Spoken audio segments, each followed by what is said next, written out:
because I mean the energy is not constant. I mean, like in usual equilibrium thermodynamics, I mean when energy is not like constant, it's at a fixed temperature. Then you replace energy by temperature. I mean, so it's, I mean, if you can do things because that's the system is in at constant temperature, right? So it's better to have a the ensemble which is appropriate is the constant temperature free energy, which is the Helmholtz free energy.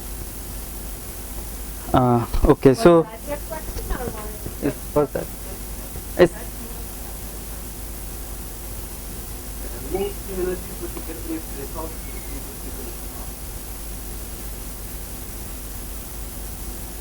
no, I haven't seen anyway. But I mean, it's this like in equilibrium statistical mechanics, you know why when is Helmholtz free energy useful, right? I mean, it's the same reason. Yeah, it's just the natural variables. I mean,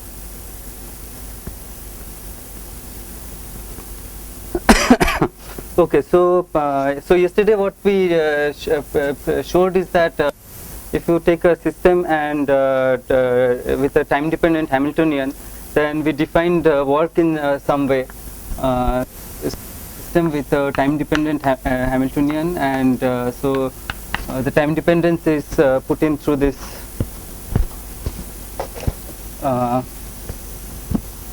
So there's the usual position and momenta, and then there's this parameter lambda t, right? And we looked at this work which is given by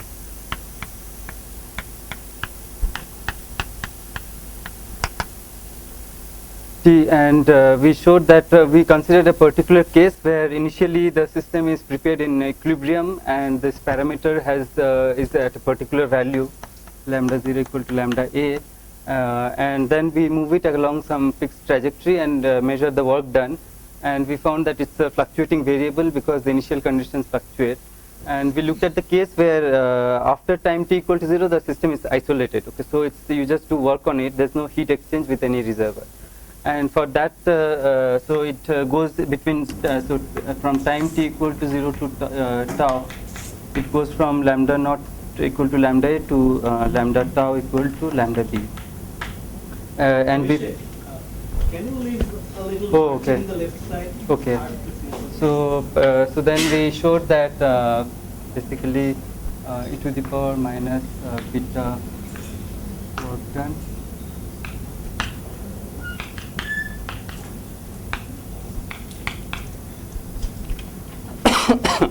okay, so so the work this work it fluctuates because the initial condition fluctuates, and there's a distribution P of W, and so the distribution of itself depends on my driving protocol, but this identity is I mean always valid. So the right hand side of course does not depend on the driving protocol. I mean it just depends on lambda A and lambda B, but this average is independent. I mean P of W itself depends on the driving protocol. Okay, so okay, so let me quickly again just show something else which you can derive very quickly using the same approach as we did to derive Jarzynski's equality. So this is so we can also show that P of W also satisfies this relation. So supposing I so okay, let me just make this write the statement.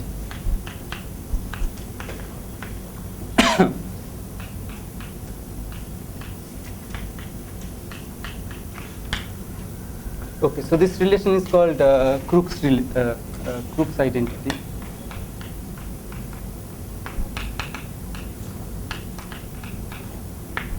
And so what is this PR? So basically, so right now we said that we drive the system from lambda A to lambda B following the protocol lambda T. Right. Now let's consider the reverse protocol where you drive the system from lambda B to lambda A using the protocol lambda prime equals to lambda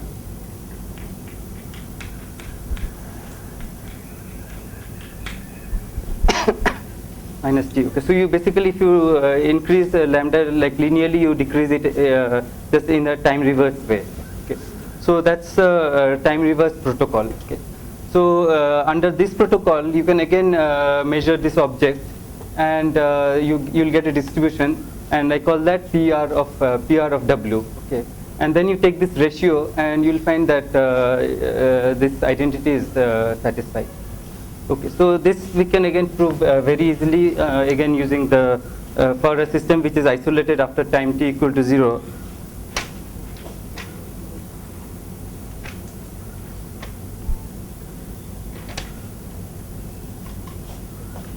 So what is the distribution of work? So this is equal to, so again basically we start from some initial conditions which are chosen from this distribution e to the power minus beta h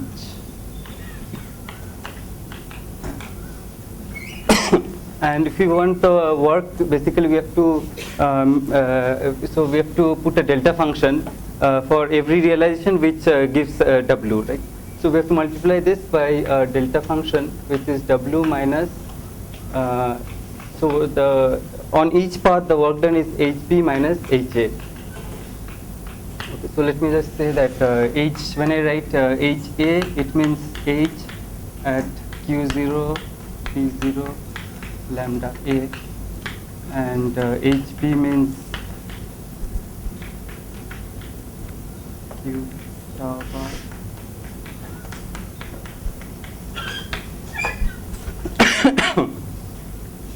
B.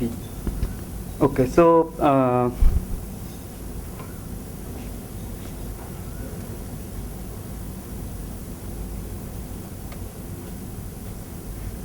okay, so now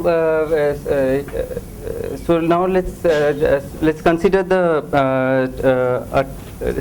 our system starts from some Q0 bar, P0 bar, and it evolves to Q bar tau, P bar tau, and under the protocol lambda t. Okay. So now let's consider a time reversal of this path, so that which would basically be that Q tau bar minus P tau bar goes to Q0 bar P minus P0 bar, okay, under the time reverse protocol. So this is the time reverse protocol. So so basically let's look at so for every trajectory we'll have a reverse trajectory, which I can just write Qi bar equals to Qi Qi, and so this is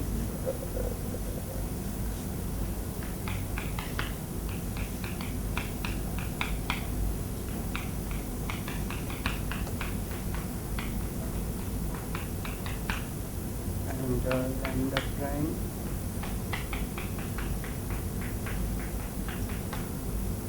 Okay, so one can easily see that this also satisfy the like Qi prime, P prime, and lambda prime also satisfy the like Hamiltonian equations of motion with this protocol. Okay. Okay, and under this protocol, basically HB is going to HA, so the work done will just be negative of the work done in the forward protocol. So so work done. Abhishek, what's the bar again? Is it just the set of all the Q's? Oh, it's all the set of Q's. And Sorry. what is the I index?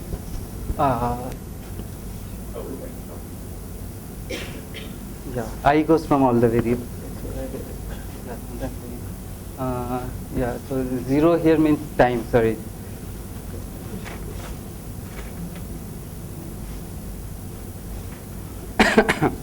Okay, so work done is equal to H.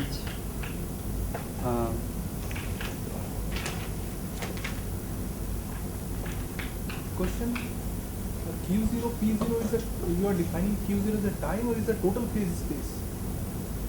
The measure. Which one? Q. This one, P of W. P of W is the distribution of work. Yeah. So the integral is over dQ0. Over all phase space variables. Space, Yeah, yeah, entire, like all the degrees of freedom. And this is the probability of choosing this set of coordinates, and then you just put a delta function. So this is negative of HP minus HA. So now I can take this, and so basically P of W is equal to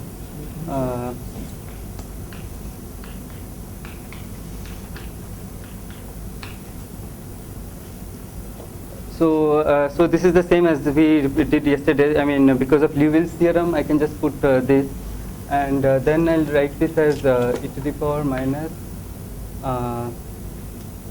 Okay, so out here I will replace HA by, so I'll use this delta function so that HA can be replaced by, so this is HP minus W. So out here I therefore get beta HP and e to the power beta W divided by ZA, and then I have this delta function W minus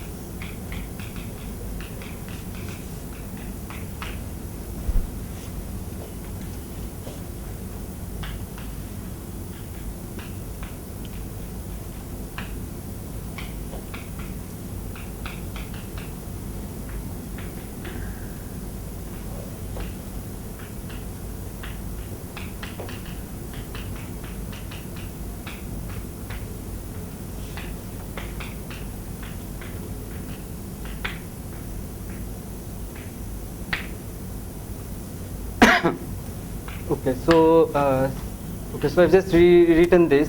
I've divided this by ZB and multiplied by ZB, and so ZA is independent of the integral, like the integration variable. So this I can just take out, and similarly I can also take out it for beta W, right? Because it's just a variable. I mean, it's just a constant variable. So I can take this entire thing out of the integral. Okay, so and I'm left it with this.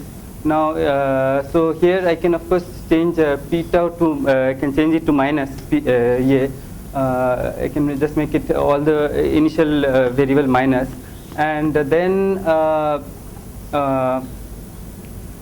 so and then what is the meaning of this object? So it's basically, this is again the work done on the reverse protocol, so but with a minus W. Okay, so therefore this is just the distribution of work in the reverse protocol. Okay, so this is basically PR minus W, and then this is again, as we saw before, it says e to the power minus beta delta F. So this is e to the power beta W minus delta F. Okay, so therefore we have got this relation. So I think there was a wrong sign here, it should be plus. Okay, so this is Crookes identity for in this particular case, and you can easily extend it to systems where the system is also in contact during the driving protocol. Okay, so from here actually it's easy to get recover Jarzynski's identity. If I just take it this side, so then I get e to the power minus beta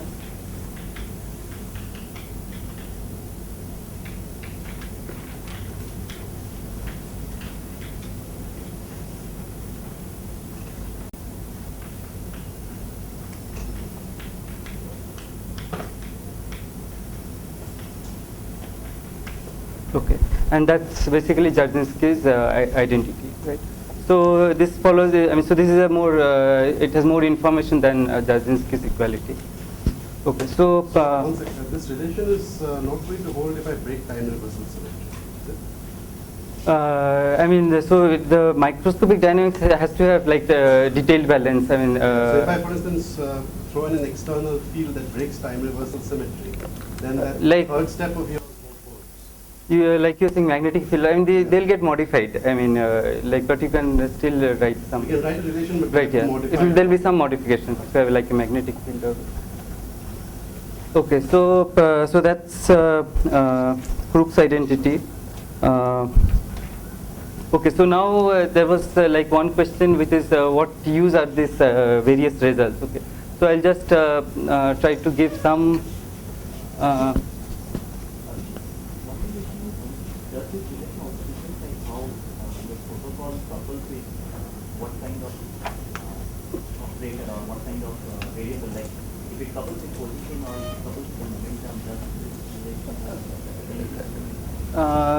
Right now I don't see why, because everything was very general, right? I mean, there was nothing.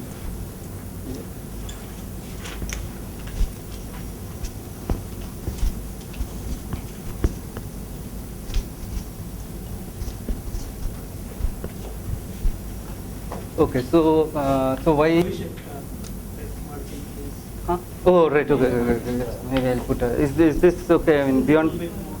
Yeah. Yeah, that's sufficient. Okay, so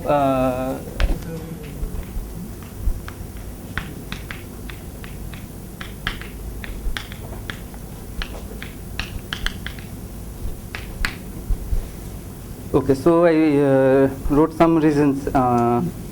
Okay, so first of sorry. Yeah, I just made them up last night after the bank. Okay, so one is and actually today I learned something from Shubroto. I mean, he told me some more reasons. Okay, so one is these are nice results, right? I mean, so they are very general results.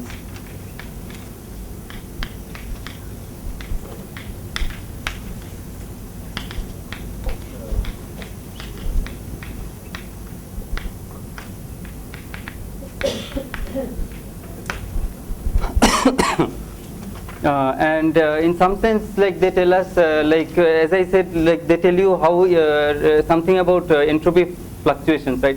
How, and in some sense, they sort of quantify how improbable like rare events are. Like if you look at this, I mean, so it's typical form of the fluctuation theorem is something like this. Okay. So it tells you that I mean, so no, most of the time you will get positive entropy production, and negative entropy production events are like exponentially occur with exponentially small probabilities. Okay. So it some says it quantifies and it's a very precise quantification of like how far like how you can get negative entropy fluctuations. Okay, so that's number one. Okay. Secondly, it's also it gives rise to like possible method for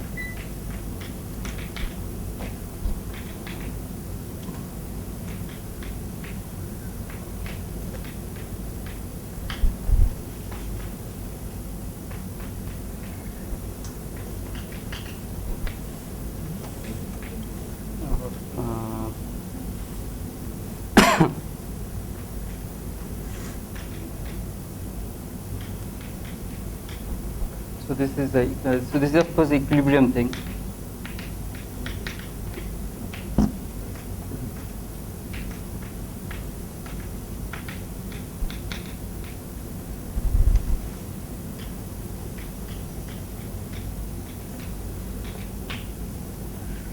Okay, so basically, like we saw that from Jarzynski's equality, I mean, so one of the things one is interested in, like just equilibrium physics, is like how does the free energy depend on the volume, right?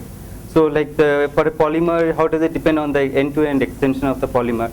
And so you can try to find this using standard methods like in equilibrium physics. But this Jarzynski's equality tells you there's another method, which is like you do this work, protocol, and just then use this identity to find delta f. Okay, and you can find delta f for like various L's. So this gives a different method of estimating this free energy profile. Okay, and this you can do like both in simulations and experiments. Okay, so I think in simulations, like a lot of people actually use this method to, and it's more. It seems it's can be more efficient than standard methods. Okay, so that's one concrete use of this. Yes, so this is both. You're saying standard methods and equilibrium. And Right, yeah. calculating free energy is a difficult thing to do. Right, yeah. So,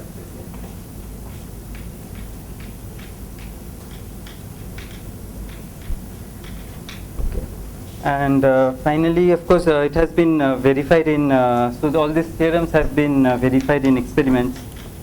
Okay, so this I don't know if it's a good reason, reason to study things, like if they can be verified in experiments.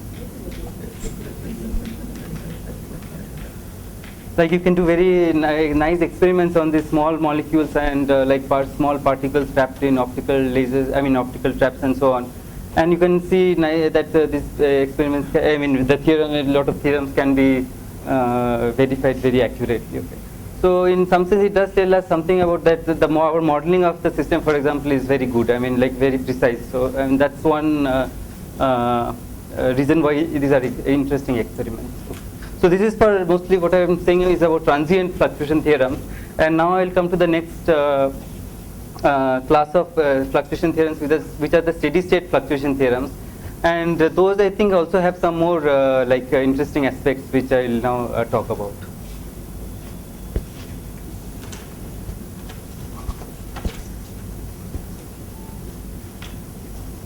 I mean, does anyone know any other reason why it's interesting? Okay, no. Okay, so now let's talk about steady state fluctuation theorems.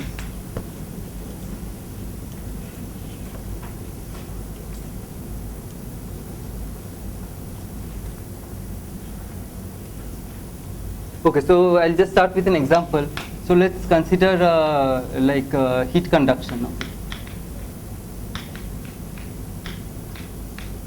which is a typical, I mean, which is a good example of a non-equilibrium system. So far out here, the non-equilibrium was like I started the system in equilibrium, and then I had some time-dependent stuff, which basically made the system non-equilibrium.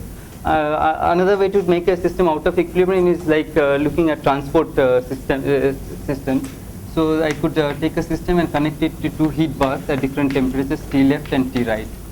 Okay, and so let's say some heat flows, therefore there is a steady flow of heat from across this system, and let's say in time tau, there's a heat current J. Okay, and let's say we define it as the current at this point. Okay, so between the reservoir, left reservoir and the system, this is the like local current at this point. So what's the total heat that flows in time tau? So that is Q is equal to the integral of the heat current over time tau. Okay, so I mean, so we immediately we can say that like from just usual thermodynamics that in this time the entropy generated in the system is equal to Q 1 by TR minus 1 by L. Okay, so let's assume that heat goes into the system. So this is minus Q by TL, and it goes like this. So TL is greater than TR.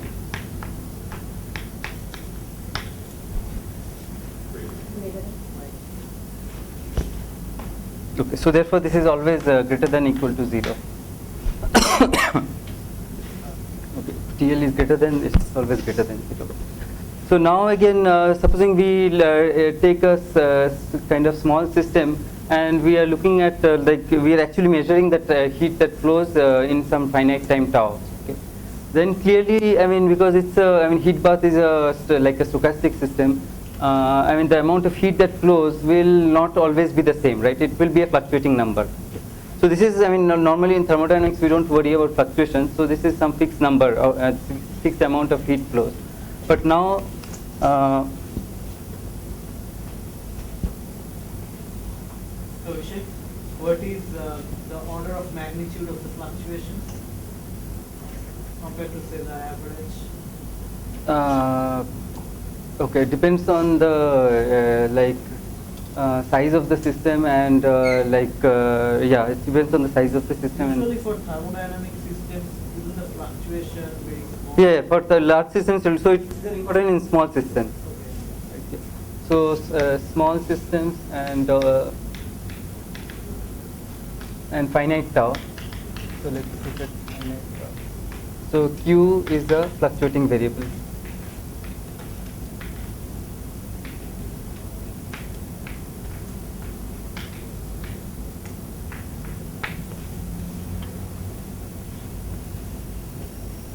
Okay, and once in a while you'll find that clearly, if it's a small, so once in a while you'll find that the system actually cools and heat goes this way. Okay, so I mean those kind of events are also possible.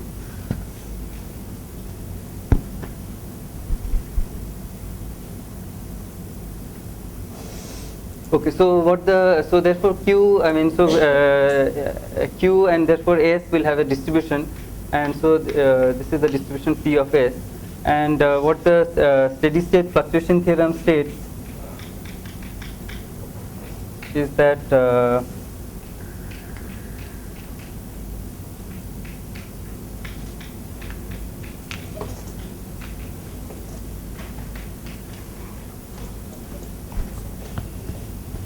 Sorry, what is S again? S is, let's say, I define it like this. You look at the heat that's transported in a finite time tau and multiply it by delta beta. Isn't that the change in entropy? It's so normally in thermodynamics you think this is the definition of entropy generator, right?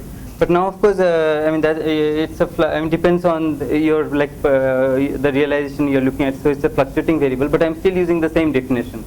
So it's defined is just exactly in this way. Why wouldn't you call it entropy generator? I'm calling it entropy generator. Right, yes. That's how I define this But it's entropy. not the thermodynamic entropy. It's not the usual thermodynamic entropy, right? Why not? Because the entropy is the equilibrium concept, right? It's just defined in, but now it's depends on the path in phase space and so on. Sorry? It's not a state function even, right? It depends, I mean, on the trajectory in phase space that the system goes through.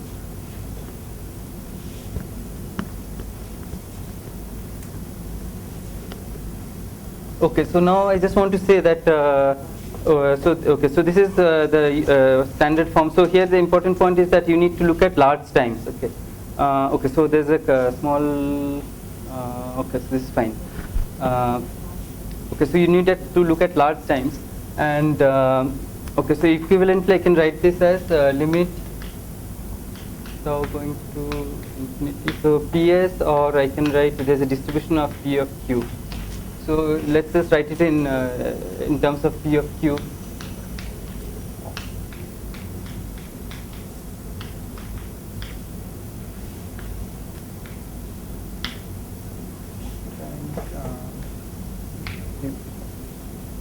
Okay, so now for large tau,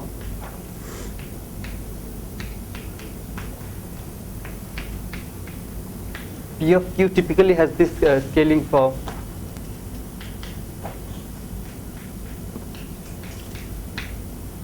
Okay, so it's a function of Q by tau into tau. Okay. So this scaling form is kind of, I mean, one can understand in the sense that when you look at heat, it's you're integrating sort of, so the heat current is a sort of random variable, right? Because it's a stochastic system. So it's a random variable, so you're adding lots of random numbers, okay? And if you add up lots of random numbers, you can show that typically the scaling form of the total will have this structure. Okay. So this, I mean, for uncorrelated random numbers is easy to see. It's just like a random walk, which will have this scaling. But even for like small correlations, it's still valid. So when you say the limit, you really mean take the logarithm of both Right, sides yeah, and yeah, yeah. divide by tau. Right, yeah. Yeah, so I could, I mean, yeah. Okay, so so this is the scaling form. This is a large deviation. You're right, yeah. So this f of q, so I'll define q equals to q by tau. And so f of q is the large deviation function.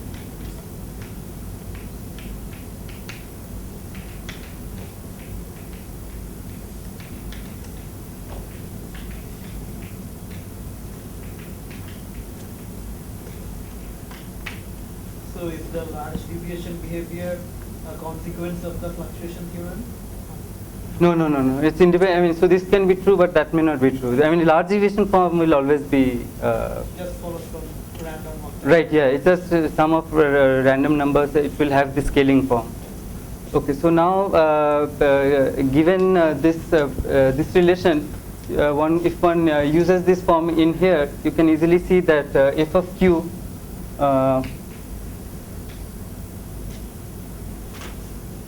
So I basically have e to the power f of q tau divided by e to the power f of minus q tau is equal to e to the power delta beta q times tau.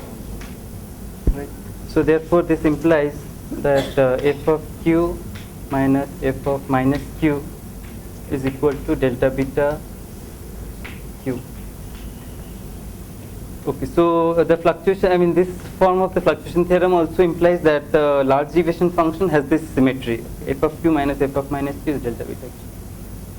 Okay, so one thing is I should say that it's called the large deviation function because it's looking at like it looks at so q typically will scale with tau, right?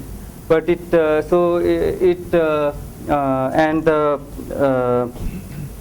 fluctuations will be of order root tau, but you are looking at fluctuations beyond. I mean, so the typical fluctuations will be order root tau, but you are looking at even the tails which are of order tau. So that's why it's so like when you look at a random walk, you sum up n random numbers. I mean, typically it's a Gaussian till order root n, right? But if you look up to order n, then of course it's not a Gaussian; it's some distribution which you can find.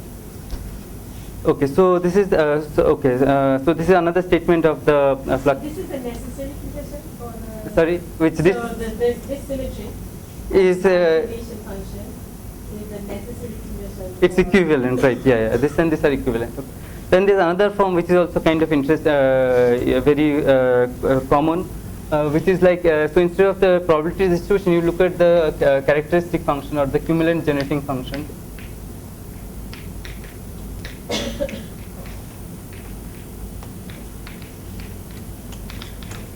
So it's usually defined as z of lambda is equal to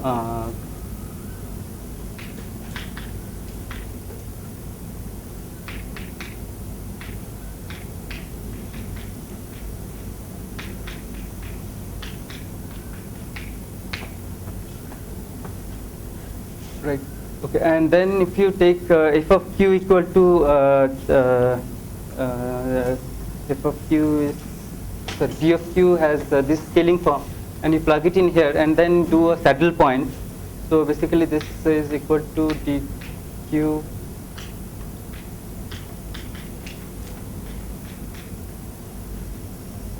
and this you can write as minus lambda q tau.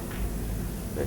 So then we are looking at large tau, so therefore you can do a saddle point, and so what you will get is this goes as e to the power mu of lambda times tau. Okay, so where mu of lambda is equal to, you have to basically maximize this over all q of this function f of q minus lambda q. Okay, so this given p of q has this large deviation structure, z of lambda will have this form. So mu of lambda is log of z by tau, and since log of z is basically the cumulant generating function, so mu of lambda is basically the cumulant generating function. Okay, so let me write it there.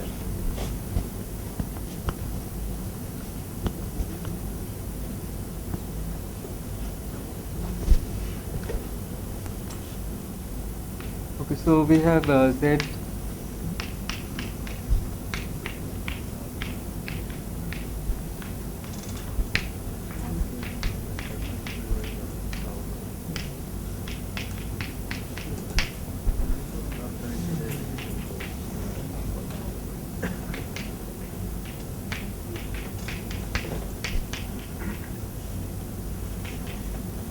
and so this so this basically means that mu of lambda, this function generates all cumulants of the current. Okay, so in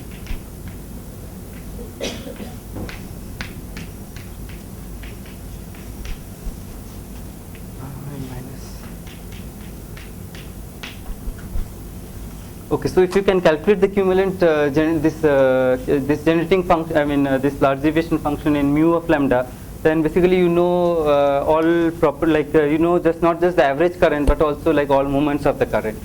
So it's a nice physical quantity which has which is useful for calculating like moments of currents. What does the subscript C mean? Cumulants. I'm sorry, where did the tau appear at the second exponential over on the right? Where here? Yeah. Because q by tau is q. Oh, okay. Yeah, it's just q by tau into tau. So Abhishek, when you were talking about the transient, it seems very general, but now if I look at the steady-state fluctuation relation, this is my thinking. Right, yeah.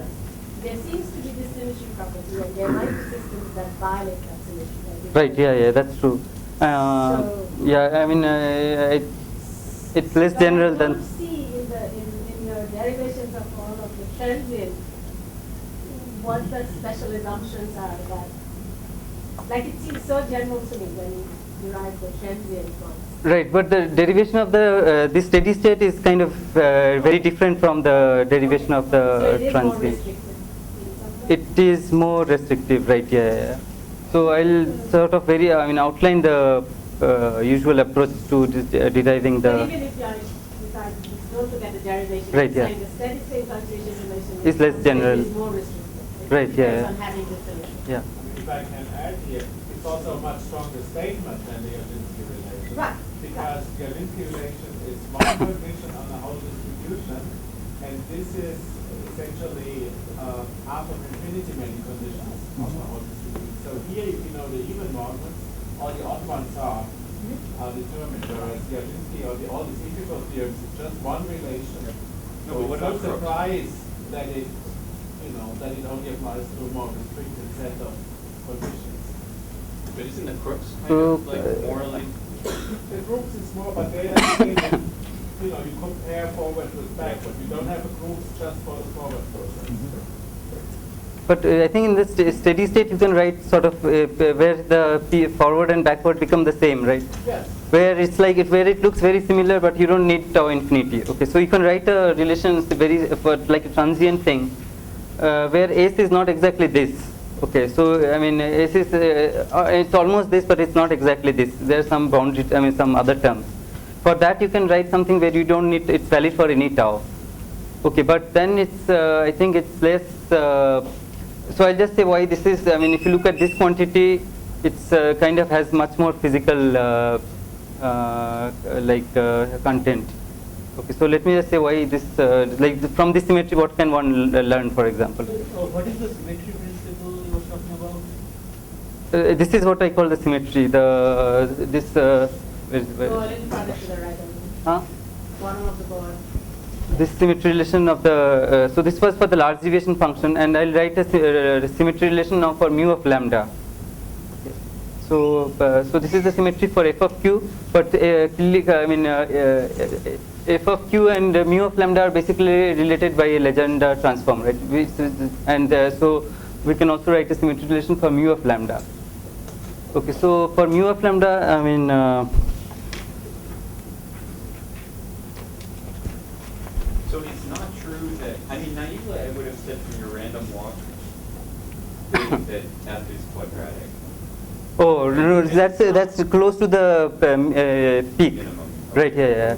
But if you look far, it's not quadratic, right? I mean, the Gaussian is if you Even though we're look. taking tau arbitrarily large, that the definition of F, you Yeah. kind of have to take tau to be larger than any other time scale. Right, yeah. Right? So even when you do that, you're still left with large scales that are.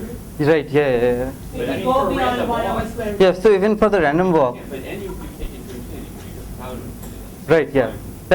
So for the random walk, it's like taking n to infinity. So if you take n to infinity, you'll see it's a Gaussian. But if you look at so x is, let's say, sum of xi, I equal to 1 to n. And so if you look at scales like less than root n, then you'll find it's a Gaussian. But if you look at scales which are order n, then of course it won't. It will deviate from the. When you fix little q, Yeah. big Q is going. Okay, Q scales with tau. So because the total heat, right? Q actually scales with tau because the total heat. So on an average, you would say Q would scale with tau. So and then you are also looking at the fluctuations which are also ordered tau. I think it's a consequence of still restricting to small systems, even though you're around tau. No, It is- clarification is not a principle. Right, it's valid for any general case.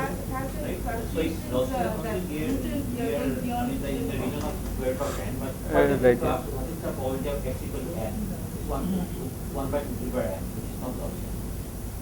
Even Yeah. for a random walk. Even for a random walk.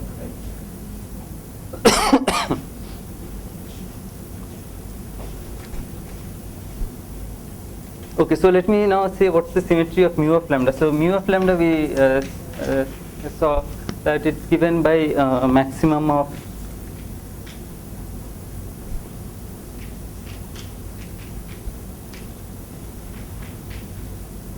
q, and f of q has this symmetry, right? So maximum q, so f of q is f of minus q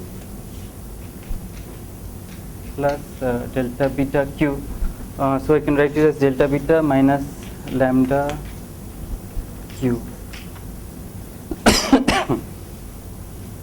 And now let's change q to minus q. So since I am maximizing over all q, so I can just change q to minus q. So I can call it max q minus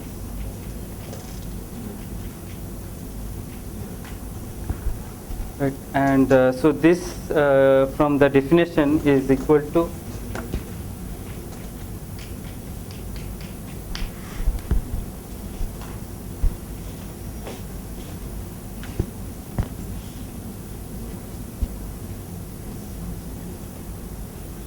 okay, so therefore I mean mu satisfies so mu has this symmetry.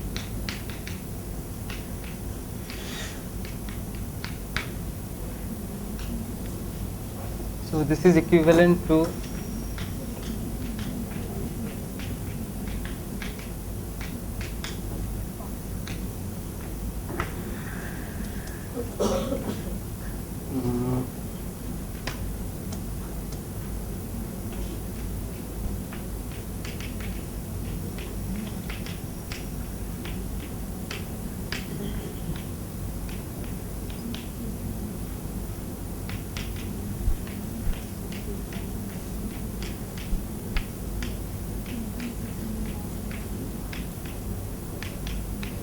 okay, so here we did some Legendre transform and went from f of q to mu of lambda, but sometimes this doesn't work. Okay, so there are examples so which I might discuss tomorrow in my talk where this is true but this is not valid. Okay, so there are saddle point breaks down, right? So that happens when like I mean so if you look at mu z of lambda, so I mean so this is of course the asymptotic form mu of lambda times tau. And then you can look at the correction g of lambda, like the next order correction. And g of lambda can have singularities, and then you can't do the saddle point straight away. And so then, so this might be true, but this may not be true. So is one symmetry more basic than the other? Yeah, I think this is more. At least I feel this is more basic. So does this scaling break down then? Which P of q is not like. Because if that's that's true, then that's definitely the thing in the box is definitely true. You showed that. no, but I said that I mean I can go the other way, right? So this could be true that mu of lambda has the symmetry, but this may not be true. I mean even though it has the scaling, so even this may not be true. Oh. So there are I mean examples like that. Do you know whether X2 is the fallback or anything like that? Because then the electron returns will be invertible and so on. Yeah. Okay. Okay, I'm not sure. I mean, if it's always true, but there. I mean, the reason usually it breaks down is because of this. Because g of lambda has singularities. But you're thinking of the other way, right? Yeah. Okay. So now, so we have this nice symmetry relation. And so again, what use is this? Okay, so this I think is a really beautiful result, and it also has very nice consequences. So one thing is that it actually contains linear response theory in it. Okay, so for example, you can derive, you can actually get Green-Kubo formula using this relation. Okay, so let me just illustrate that.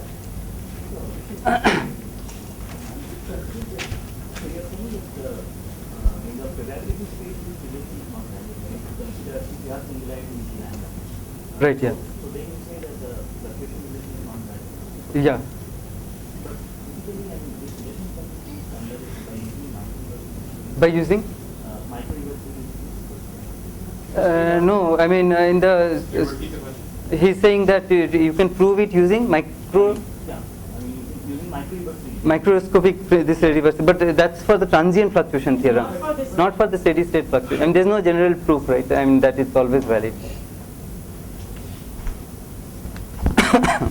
So yeah, so to me that's what this has more content to it than the transient because actually relies on a certain. Typically, how one chooses? Yeah, so I'll come to that. I mean.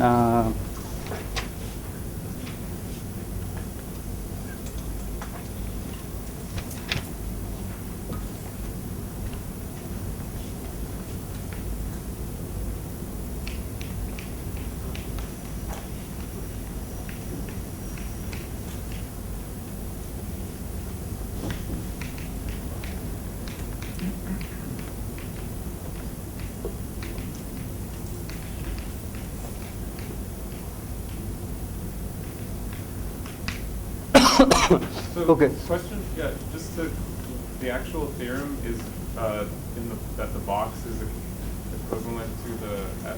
Yeah, so this is, I mean, so in many cases, these two are like completely equivalent and also equivalent to the other statement P of.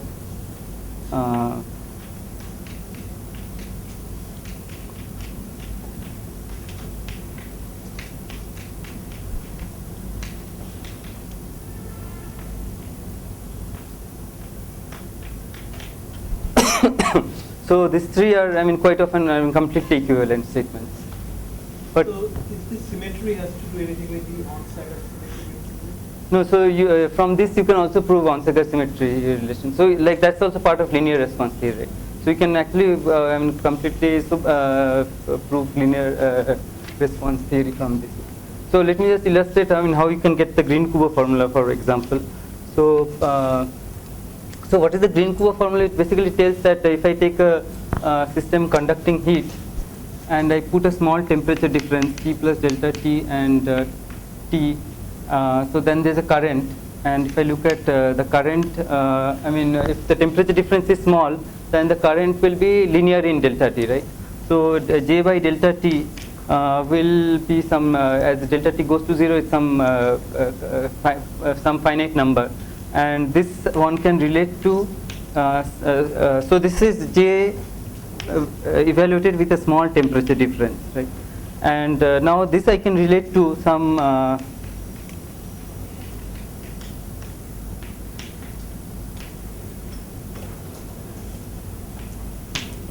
some current correlation which is evaluated in equilibrium. Okay, so basically it's relating a non-equilibrium quantity to a equilibrium correlation, time-dependent correlation function. So there are some factors here which we'll get when we do the derivation.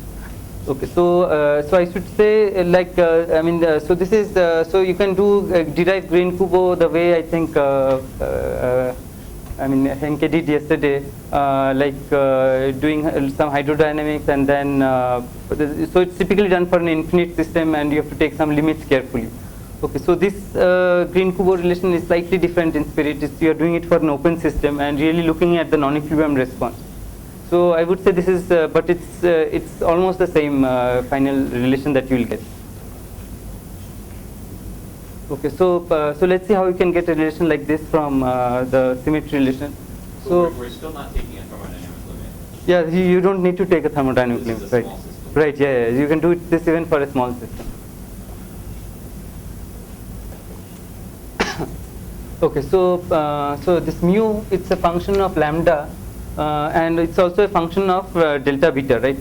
Because it's I mean it depends on you. So it's a function also of delta beta, and the symmetry says that's equal to mu of delta beta minus lambda.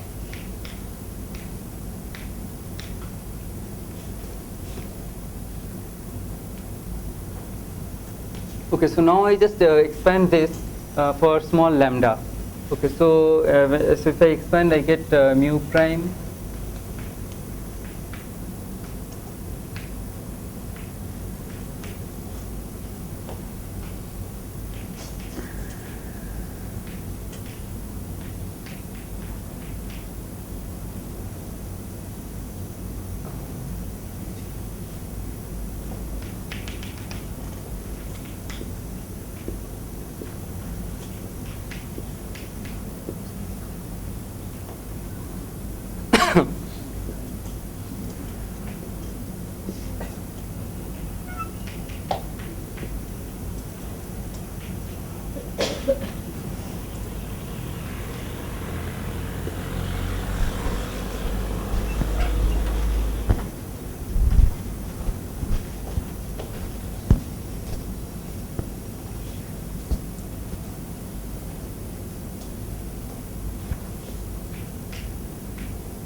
Okay, so both the lambda and delta beta are small, okay, and I'm just expanding in the first argument.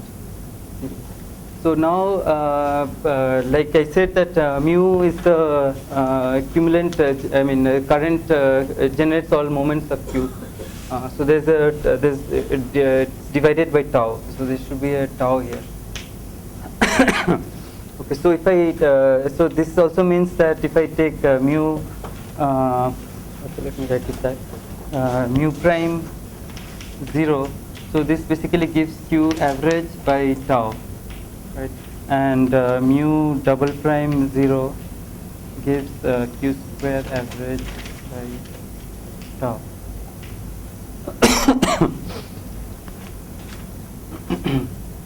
Okay, so right. Okay, so so therefore this object is just the so this is just the current with the temperature difference delta beta, right? So this is just the average current delta beta.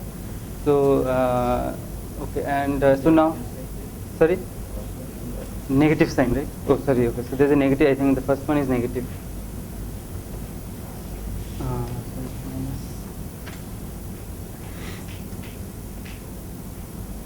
Delta t or delta beta. Okay, so now I take this relation and I equate powers of lambda on both sides. Okay, so then what I'll get is so here there's lambda here and there's a lambda here and there's a lambda here. So I'll get, if I take this lambda that side, so equate powers of lambda. So on the left side I get mu prime twice 0 delta beta is equal to, so this is mu double prime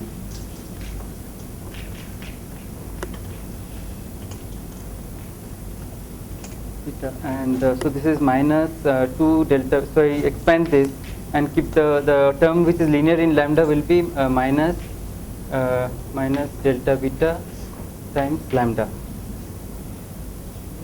So this is minus delta beta. Okay. So okay, now what I can do is so this is, there is a delta beta here, and this itself is the current. So this is just current. So this is 2 j. So with the minus sign delta beta. So that follows from this. So this is the current, and so this is equal to minus. Okay, so now so there's a delta beta here, and this is of order delta beta, right? So I can so if I expand this again about delta beta equal to 0, so this I can put to 0. So this is just mu double prime 0 with delta beta equal to 0 times delta beta. Okay, so now what is mu double prime 0 0? So that's just q square, the second moment of the current, but evaluated without any temperature difference, right? So it's and both sides are equal temperature. I don't understand how to get the right hand side. Sorry, which this one? No, the second equation. Here. Yes. Okay, so so this term is of this is of order delta beta, right? And this has already delta beta. So if I expand this, I'll get so this is the first term. So this I can put 0. Same reason you're ignoring. Sorry. Sure. The same reason you're ignoring the translinear line, third order. Oh, yeah. Third order, I would get delta beta square. It would have delta beta square, so it wouldn't have a term of delta order delta beta. Yeah, so I could keep other terms, but then only terms. I'm looking at terms of order delta beta. Okay, so now I'm almost there. So I get current average with this delta beta, and I take the delta beta out there, divide by delta beta. So that's equal to mu double prime 0, and mu double prime 0 is just q square average with delta beta equal to 0 divided by tau.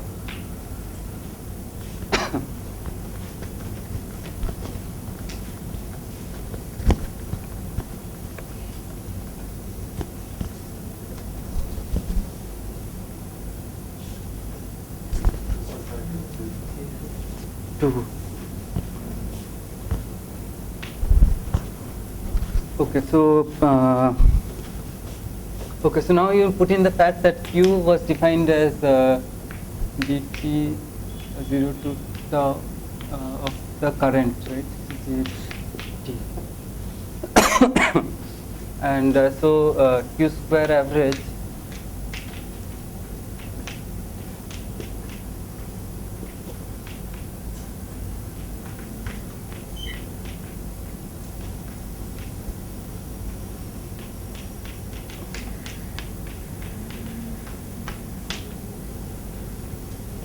okay, so then you can, so this is in equilibrium, and then you can, this will depend only on T1 minus T2, and then you can do like one of the integrals and show that for large tau this basically becomes equal to, so you can take the limit tau going to infinity, and in that limit this basically goes to 0 to infinity dt.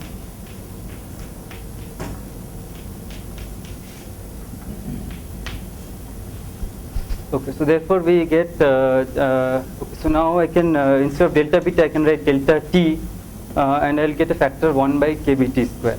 So the final result I'll get is that j delta t divided by delta t is equal to 1 by 2.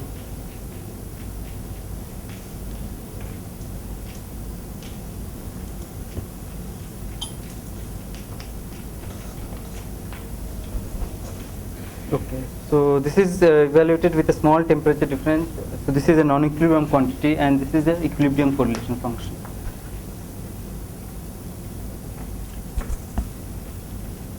Okay, so so this I just showed how you can derive linear, I mean the Green-Kubo formula from this symmetry relation. And similarly, like you can write this symmetry for systems where you have not just heat transport but also heat and particle transport. And then you can kind of write you can derive like things like Onsegar symmetries and so on from this relation. Okay, so this relation contains a lot. I mean, has basically. Yeah. So then, so that means that there's also a formalism in which I can look at off-diagonal transport, meaning that the gradients are in this direction and the. Right. Yeah. Right. Yeah. I mean, yeah, because basically this relations will generalize to, instead of delta beta, you'll also have delta mu and like chemical potential difference and so on, and it has information on all possible. Spatially off-diagonal, meaning that I'm applying my gradients in this direction, but I'm getting currents Okay. in this direction. So there's some time reversal symmetry breaking or something. Right. Yeah. I mean, like, yeah. I think if you have magnetic field, you have to change some things. But the formalism exists. Right. Yeah. It exists. So why does an equilibrium quantity appear here? I mean, that's because you are looking close to equilibrium. Because you take a system which is in thermal equilibrium and you are slightly perturbing it, right? So that's why, I mean, that's the basic idea of linear response. So if you have a system far from equilibrium, Yeah, so this is still true, right? So that's the nice thing. It's still true even if it's far from equilibrium. And you can, if you look at these expansions, you can actually derive relations between the nonlinear. I mean, so when you look at heat current, so to order delta T, it's delta T times some, let's say, conductance. And then you can be interested in like higher orders, right? Delta T square and delta T, so let's call it G2, delta T square and delta T and so on. So from here you can find relations between G2 and maybe some other correlations. so you're like use the fact that it is close to equilibrium in the Taylor expansion. Right, yeah. The coefficient. Yeah. Okay, so so that's I think one. I mean, so it's it looks like, I mean, this is actually a very nice and result. Okay, so now I will talk as I mean say a little bit about how to derive this kind of. So if this symmetry broke down, then I wouldn't even get the equivalent. That's correct. If the symmetry of mu Mu bro. Oh, right. Yeah, yeah. So in that sense, this symmetry is kind of more fundamental. More, yeah. Right. Yeah, yeah, yeah. It has to be true. I mean, right. Yeah. Yeah. Can we also derive the frequency dependent formula from this? Frequency dependent formula from this. Yeah. From this, I don't think. Yeah. Because you are dealing with a simulation, 0 to tau. Right. You Yeah. cannot get a correlation of field. Yeah, I don't. I mean, if you want, yeah, frequency dependent conductance. I mean, those. Yeah, at least it's not there in this formulation. Okay, so let's go to this. So this is of course true. I mean, very general. It can be it's true for any system, right? I mean, any Hamiltonian, like not Hamiltonian, with like you have reservoirs. So this, when you evaluate this correlation function, you have to remember that your baths are still there, but it's at equal temperatures. Okay. So this is different from usual Green-Kubo where it's Hamiltonian dynamics. Okay, so this is with, but I mean, you can see that if you, so this is true for finite size, but it's also true for infinite size. So if you make your systems very large, then you might expect that I mean the things, the correlation form of the correlation function shouldn't depend on the paths which are just affecting it at the boundaries, right? So and that like you can see in simulations with in some systems. I mean, you get the same form of, but it's not generally true. But is it clear that that integral has to converge?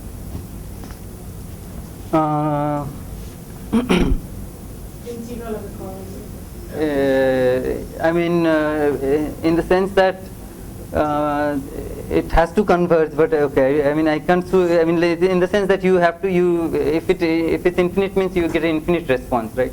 Which is unlikely. I mean, like you have small systems. I mean, you expect linear response. I mean, to be rigorously true. I don't know how to show it, but I mean. From the assumption that you have a system which does have steady state response. It has a steady state, and you expect if you put a small temperature difference, you get a small current, which is proportional to delta Well, T. I don't mean using this relation. Right, yeah, independently, I mean, yeah, independently, I don't know. I mean, of course, one of the problems, I mean, is if, like in heat conduction in one dimension, you do find, but it's, there it's kind of, if you do Hamiltonian dynamics, not heat bath dynamics. If you do Hamiltonian dynamics, then this correlation function actually decays kind of slowly, and the integral doesn't converge. Okay, which is one of the reasons like you get diverging conductance in like 1D and 2D systems. So, and does that decay rate generally depend on delta T, the temperature difference? That is no. It's anyway Because true it's an for equilibrium quantity, so it does not depend on the. right. Yeah, it doesn't depend on delta T. But I should say that this co-object with heat bath is always finite. I mean. Even with Hamiltonian dynamics, if you have a finite size system, is that true? I mean, the divergence of. For a finite system, if you have a Hamiltonian system, I mean, like without heat baths, I mean, how do you define response, right? I mean, you have to connect to heat bath. And so usually the Green-Kubo formula is you have to take these limits, right? I mean, Q going to 0, then omega going to 0, and so on. So which is basically it's for an infinite system. Okay, so let me first say like how do you model heat baths, right? So I mean, so far we have been talking like at least in the earlier section I talked of systems which basically have Hamiltonian dynamics for most of the time, and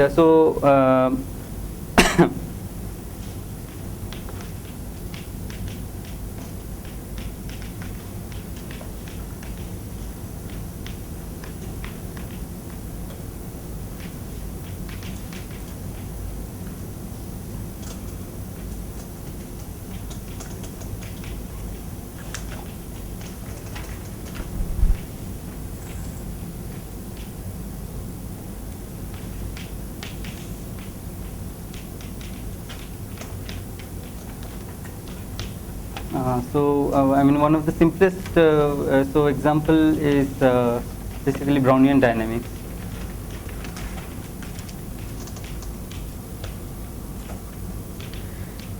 Okay, so if I have like I mean, so this is what Langevin did. I mean, so he looked at a colloidal particle, and so this is interacting with the fluid, which is like a heat bath, and you don't want to look at all the degrees of freedom of the heat bath, right? So, so basically, what so this Langevin did is said that this Brownian particle satisfies this simple equation. Okay, so mdv dt equal to so there's this usual let's say it's in some potential v. So this is usual Newton's equation, and then the force it's getting from all the heat reservoir is just modeled by this dissipative term and plus some noise. Okay, so the entire effect of the heat bath is just captured by these two terms. One is a dissipative term and one is a fluctuating term, and they satisfy some. So the strength of the noise is has to be proportional to the temperature of the system bath and also this dissipation constant, which and this model kind of ensures that the system will reach thermal equilibrium. Okay. So this is force from heat bath.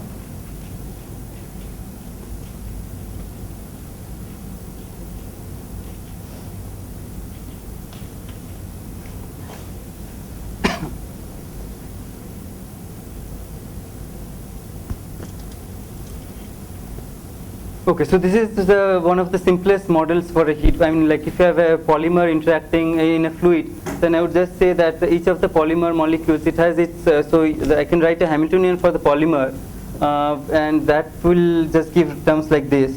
But once I put it in the heat bath, then the effect of the entire fluid can be captured by terms like this. So that's a phenomenological description, but it's a very good description in many cases. Okay. So,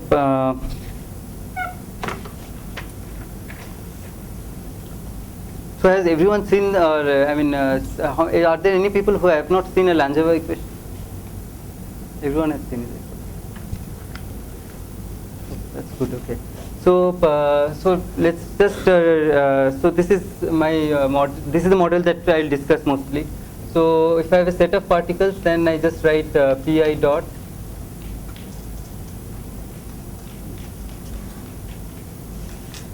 And I can again consider a time dependent Hamiltonian, and then each particle has is okay,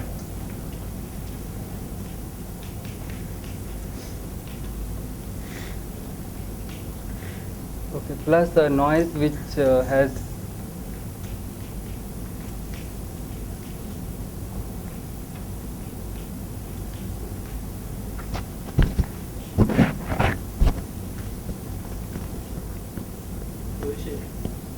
Nothing under the square root, can you make it bigger?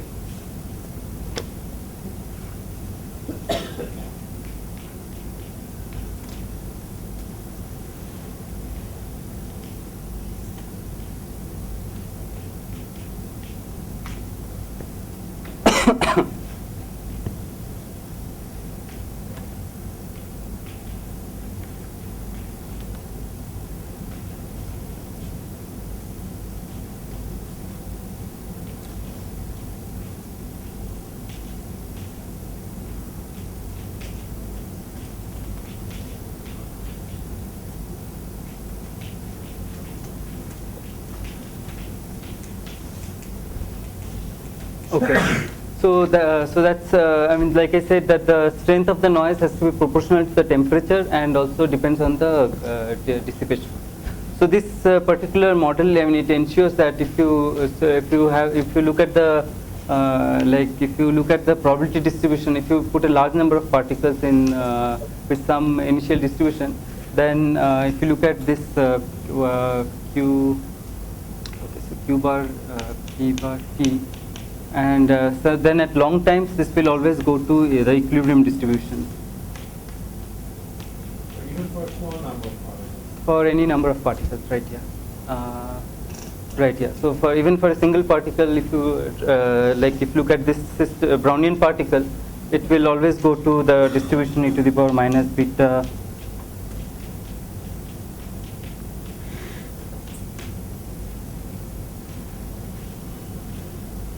So that's nice about this dynamics. It always equilibrates the system.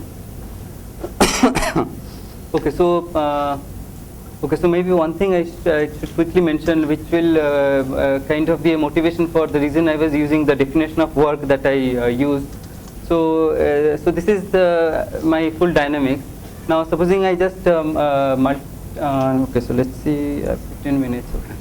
Okay, so let me just do it. So if I multiply this whole equation by qi dot, so multiply by qi dot and sum over I. Okay, so then what I'll get is, and let's take this on that side. So I'll get so qi dot is of course pi, and I'm multiplying by this. So it's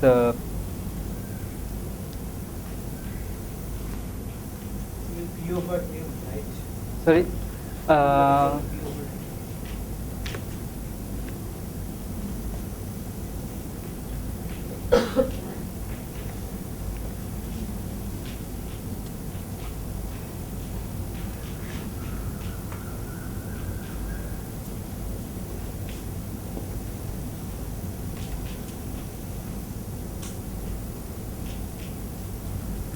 Okay, so this whole thing, it's the force on the ith particle from the heat bath, right? So let's just call it force on ith particle from heat bath. Okay, so I'll just instead of writing this whole thing, I'll just write it qi dot times fi.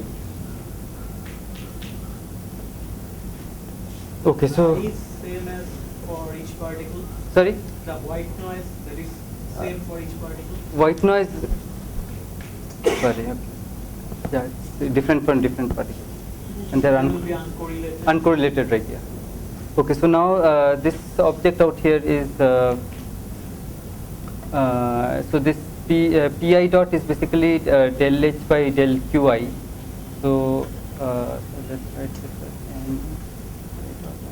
So okay, so this is so I can replace pi by m by del h by del qi.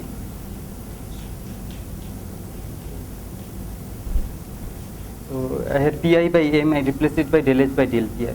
So now if you look at this, this is basically dh by dt minus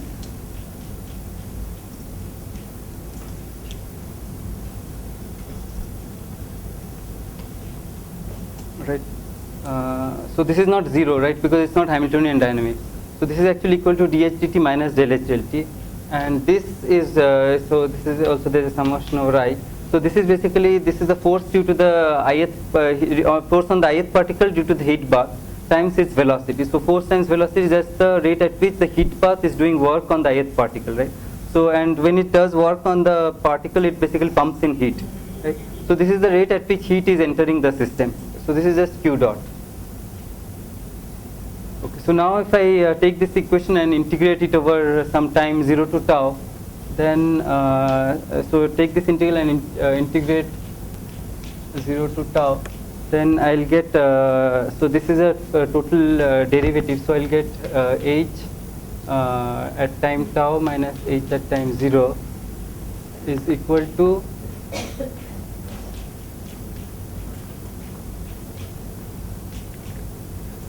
plus this is like q dot integral, so this is the total heat that enters the system. Okay, so this is the change in total change in energy of the system. So this is just delta U, and this is the work done. So that's why I call this the work done, and so you can see that this is kind of a motivation for why I define this as the work done on the system. Okay, so now if I am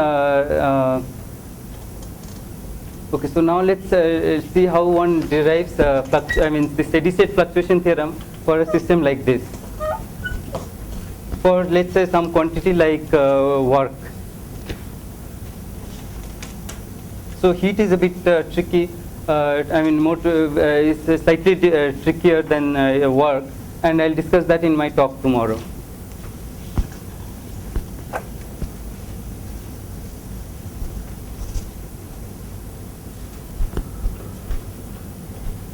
Okay, so given this set of so I have n particles following this set of Langevin equations, and I can write an equation for the way the full probability distribution evolves. Okay, so if you look at so P is P, Q bar, P bar T.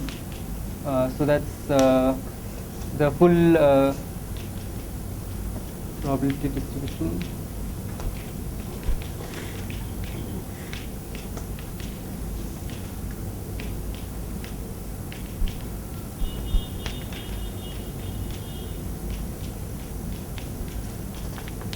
And I can write. Third argument in P. Oh, this is just time.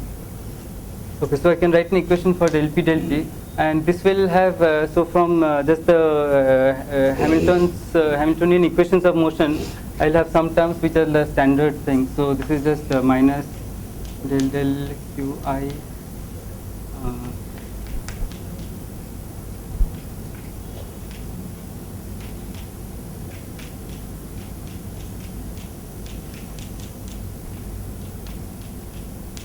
So this is just I mean it's just Liouville's equation. Okay, so it just comes from the Hamiltonian part of the dynamics, and from the heat baths I'll get a term which is like del Qi, and so that's gamma Qi dot. Right? So gamma Qi dot. So Qi dot I should write as Pi. So let me just put the mass as 1. So gamma Pi, and then from the so there's a noise term which will lead to a diffusion term in the equation. So this will be like plus del.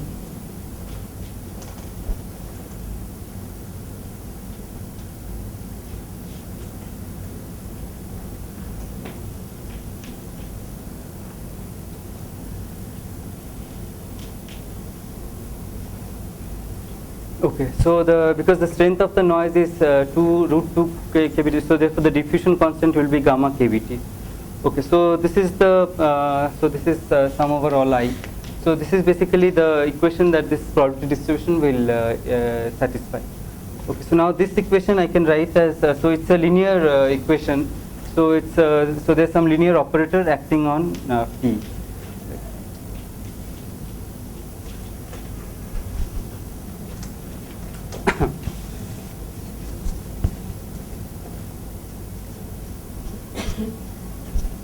So one of the things you can easily see that so of course if you put I mean in the steady state, reaches steady state, so if there's no time dependence, then it reaches as it will basically reach the equilibrium state. Okay, and if you put del P equal to 0, then LP equal to 0, and where this is just equilibrium state.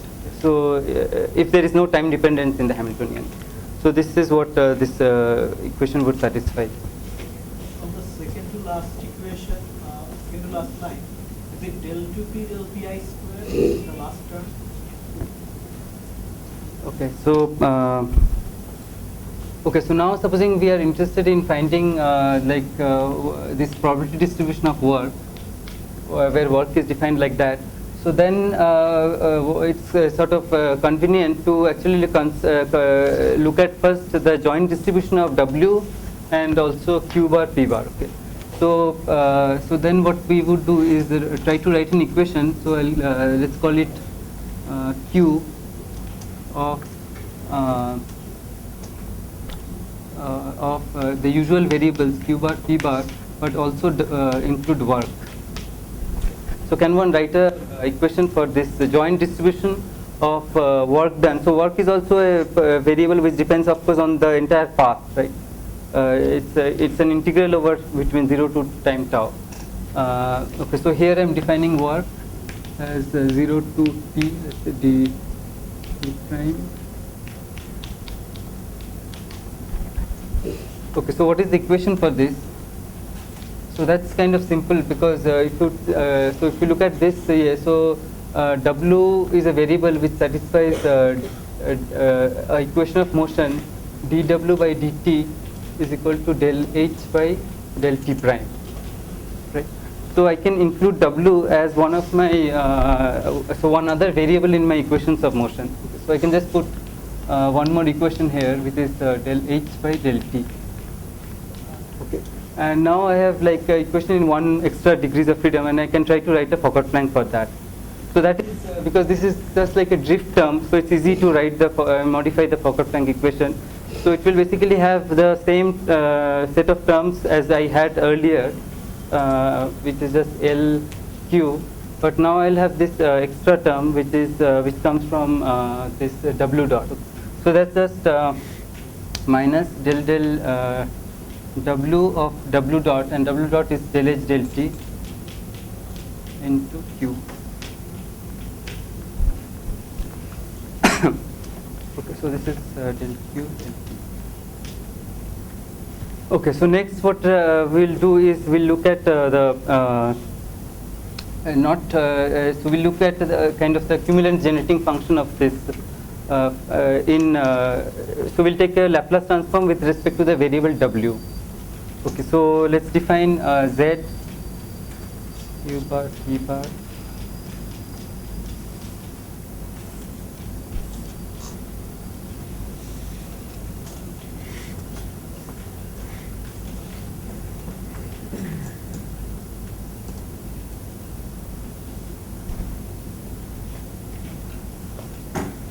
It's not a Laplace transform, it's because limits are minus infinity to infinity.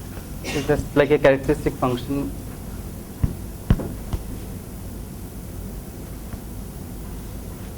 Okay, so if I do that, then so I can just plug in e to the power minus lambda W here, here, here, and do the integral. Then I'll get an equation for Z. Right? So the equation for Z will be del Z by del T is equal to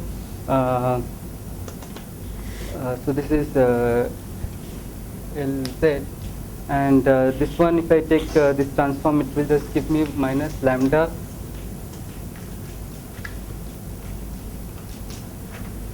okay, so this I'll call L, so it's again a linear equation, so I'll just call it L of lambda times Z.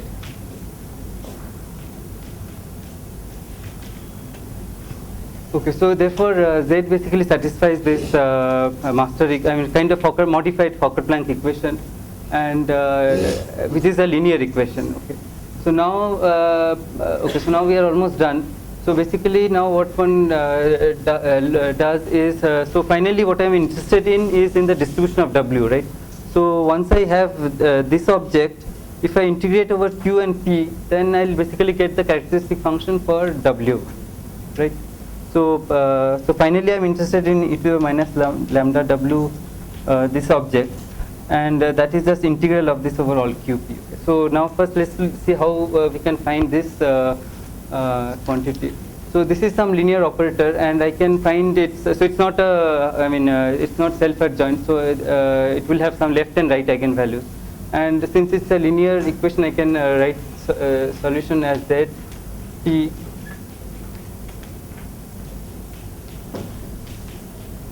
zero, right? And then I can do a decomposition in terms of like left and right eigenvectors, and so finally what one will get is that Z. Okay, so when I solve this equation, I have to put in some initial conditions, right? So let's say I start with a probability distribution where the coordinates are at like all the phase space variables are at some point Q0. So basically the Q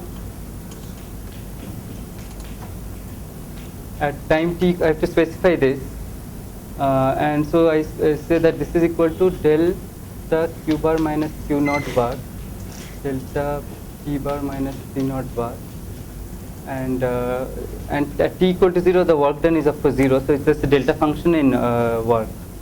Okay, so this is the initial conditions of the equation in Q, and similarly I can get the equation for the initial conditions in Z, right? Okay, so Z would just be so Z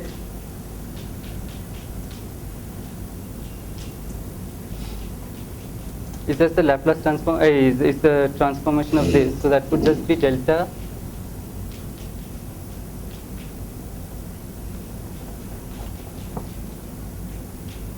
okay, and this would just go to 1. Sorry, The L lambda still depends on time. L lambda doesn't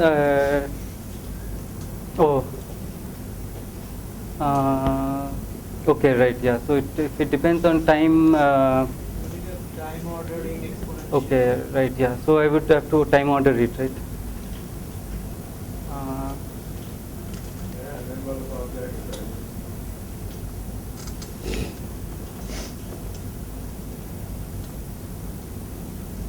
Okay, so let's okay,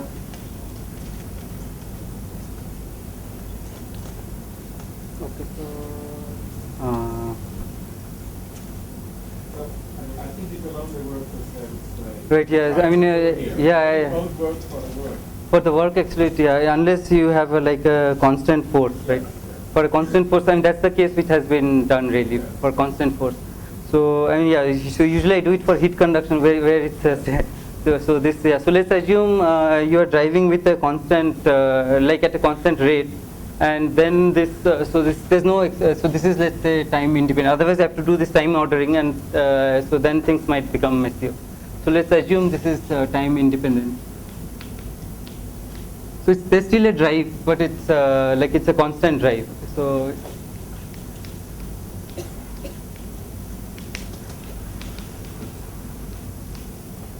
okay, thanks. That's yeah.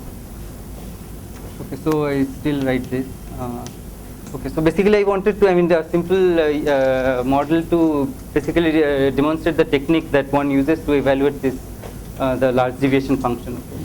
So okay, so now so once we have this, we can write the solution. So which would just be q bar at with the WT lambda t is equal to, so I just break it up in terms of the eigen. Yes, so it will be so this will have, okay, so let me just write it En.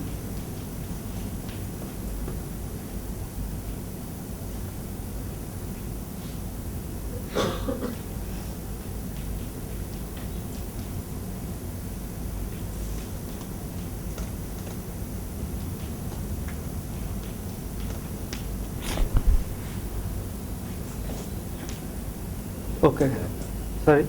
Oh, these are also functions of lambda, right?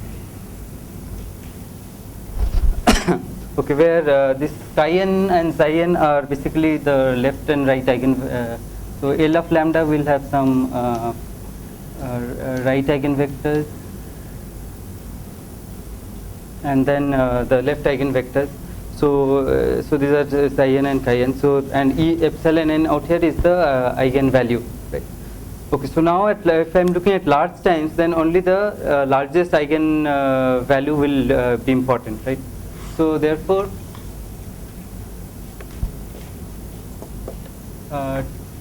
t, okay, so t is the, okay, t going to infinity.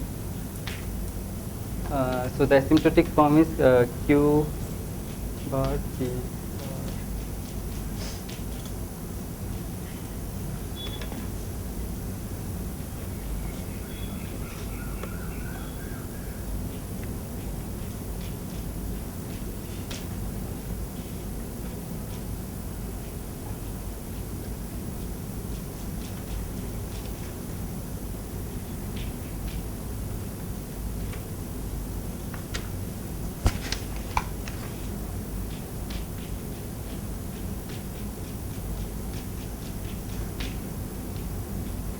Lambda, okay, and now I can integrate over. So finally, I'm interested in. So I'll use the same notation z, lambda t, which is the after I integrate over qp, and I also have to integrate over the initial states, which I can choose from the steady state distribution. Okay. So I can integrate out this q naught, p naught, and q. So this is qp, and so these are the ground state or the largest eigenvalue eigenvectors. And so this, okay, so now if I integrate out this, I'll get something, but z will, I mean the time dependence of z will basically come from this factor. Therefore, the this mu of lambda, which I was interested in, so this actually also shows that I mean the the scaling form for the characteristic function has this particular form. So this is what I said earlier, that it. I mean, it's given by e to the power mu lambda t. So this one, I mean, can explicitly why one gets this scaling form. So, and mu of lambda is basically the lowest, largest eigenvalue of this operator. So, mu of lambda. Okay, so now where does the fluctuation symmetry come? So, in many cases, what you can show is that, I mean, this L. So, if you look at L of lambda, then it has this symmetry that L of lambda is equal to L of, let's say, if you are looking at work, then it's just 1 minus lambda. If you are looking at the self-adjoint of L. Okay. So you can look at the adjoint operator corresponding to L, and you will find that it has this particular symmetry. Okay. And since L and L dagger have the same set of eigenvalues, this immediately implies that epsilon naught will also have this symmetry. So, so this actually is again you can prove it for many systems, but it's not completely general. I mean, like for heat conduction, I mean, for heat conduction, for I think a very simple system like a single particle connected to two baths, you can. Is it true? I mean, it's not true, right? I mean, does the operator doesn't satisfy it? Yeah. The eigenvalue satisfies the symmetry, but so sometimes you can explicitly see that this the lowest eigenvalue does satisfy the symmetry, but you can't really prove this symmetry. Okay. But this is sort of the standard method. I mean, like it's a property of the this I mean this operator. You might not have all eigenvalues in lambda to the lowest eigenvalue. Right, yeah. I mean, yeah. So, I mean, like the example I said, only the lowest eigenvalue has this symmetry, right? Yeah. But here now, I agree for the work. So this is for the work, and it's valid only like for with that caveat. So now you can see that the factor that you have is the exponential, like the G lambda in your notation. So you're saying if I agree for work, there shouldn't be any similarity. For work also, I think they work. Okay, I'm not sure. I mean, I have not.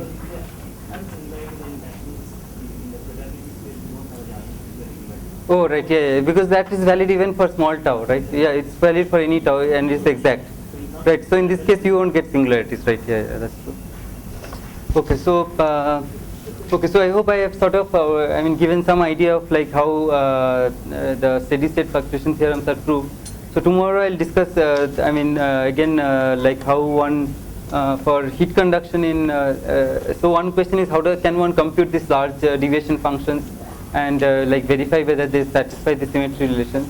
So I will, and what are the uses of this large deviation functions. So some of these things I'll discuss in tomorrow's talk. So one other comment that I want to make is, I mean, this equation for the characteristic function. I mean, it was actually, I mean, it's like it has been studied earlier in for stochastic processes, where typically one is interested in like if you have some functional of the, so you have some stochastic process, and let's say you consider some functional, right, of the process. Then and let's call it, so in this case we call it W. But it, so this function out here was del S del T, but it can be some arbitrary function of the path in phase space. So this kind of equations were actually first, I mean, so then the question is, what is the joint distribution of P, W and X, right? And what is the equation satisfied this? So this kind of equations are actually, I mean, have been studied very long ago by Feynman and Cox. Okay, so this equation is actually is an example of the Feynman-Cox equation studied in like for stochastic processes. Okay, so for heat conduction again we can write like similar equations, and so which we'll discuss tomorrow. Okay, so I think I've more or less covered what I wanted to. Are there any questions?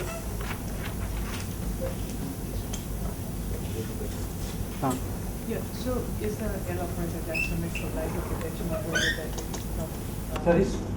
That symmetry in the L operator, is it like the projection operator that is